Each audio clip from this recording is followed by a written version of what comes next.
What's up mga kautang? Pinagpalang hapon sa inyong lahat at ako ang inyong lingkod, Albert Kautang Mo Gomez! Ayan mga kautang. Yun, simpleng trabaho lang tayo for the day. So mag-clearing lang po tayo. Alisin lang natin yung matataas na talayib. Patapos yung medyo may umbok, ipatag na rin natin. So ganun lang, kasimple ngay sa ngayon. Ayan, linis lang. Para sa ganun nakikita ng through and through yung boundary natin. So ayun lang po, konting linis lang po. At natapos naman natin na maghapon. Kaya ayun, very productive tayo sa ngayon. So ayun, ganyan lang kasimple po yung trabaho. Basta importante nag-i-enjoy po tayo at masaya ang lahat. So ayan, hanap na naman tayo ng matatrabaho natin para bukas. Ganyan lang. So enjoy lang.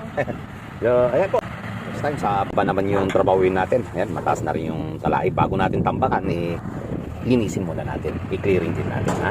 So maraming salamat po sa panunod, ha, sa palaging suporta ninyo, sa mga nag-share, sa nagpo-comment, sa lahat. Maraming salamat po. Ganyan lang, enjoy lang natin ang buhay at ingat po lagi. Maraming salamat. God bless. Mabuhay po kayo. Bye bye.